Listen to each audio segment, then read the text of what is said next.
Harry Dell, the nine-figure king. So can you please do some content on nine-figure businesses, mate? I have no idea what I'm doing here. Well, to be fair, I don't have any idea what I'm doing here either when it comes to nine-figure businesses. However, I have had the privilege of working with some nine-figure entrepreneurs who've had some very successful exits. I want to share with you some of the observations that I've made in regards to their success and how they've been able to build their business empires and their wealth, and also a couple of mistakes that have been made along the way that hopefully you can learn from. So let's get started. So let's just clarify here, because there's a lot of figures that we're talking about. So a six-figure business is basically from 100,000 to 999,000. Seven-figure business is $1 million plus. Eight-figure business is 10 million plus, and a nine-figure business is $100 million plus.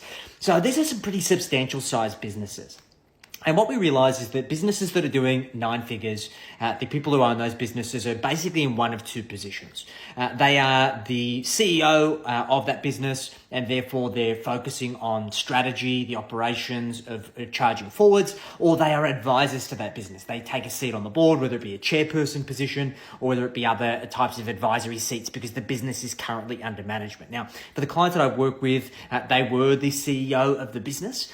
And the thing that I observed around what led to their success is that they deeply understood what their areas of expertise were, and they referred to everyone else for advice around the areas that were outside of their wheelhouse. This is something that I'm working on myself, but the thing that I observed is that a great CEO often speaks last. If they're encountered with a particular problem, they're encountered with a particular situation, before diving in to want to solve that particular problem straight away, they'd be like, hey, here's exactly how I'm going to do it. What do you think? They actually ask for everyone else's opinion first. And the reason for this is because they acknowledge that if they lead with their own opinion, vast majority of other people around them are probably going to fall into suit, right?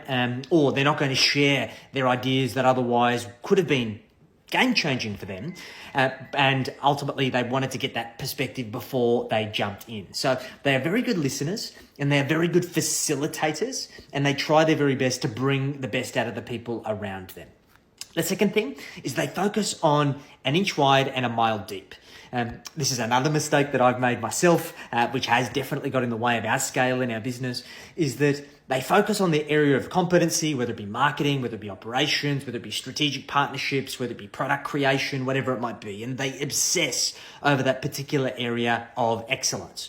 They don't try and be over everything, because they realize at that level, when they've got hundreds of team members, they've got so much scale, there's so many moving parts, and there's also so many layers of separation between them and the other parts of the organization, as they realize it is just fruitless endeavor to try and be over absolutely everything. So they're better off specializing, because it's far too easy to fall into that generalist territory, and then you never end up doing anything that's going to make a meaningful difference in a business of that size. Because the idea here is that in a business of that size, it's about understanding what are the bets that you can make that can create the momentum that's required to continue to grow and scale that business, right? Because if it's a $100 million business that's trying to grow 20 or 30% year on year, we're talking like $20 to $30 million a year of growth. It's a pretty substantial amount of growth. So you need to play a bigger game. I actually recently read a book by a guy called Dan Sullivan called 10X is Easier Than 2X. And it's very much this methodology for these kind of nine-figure and beyond business owners of focusing on creating leverage by thinking bigger, and therefore just excluding potential options that are on the menu.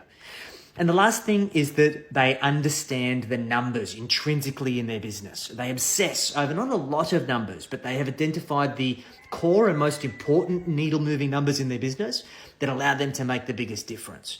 There's a book that's called Scaling Up, and they talk about coming up with your one magic number.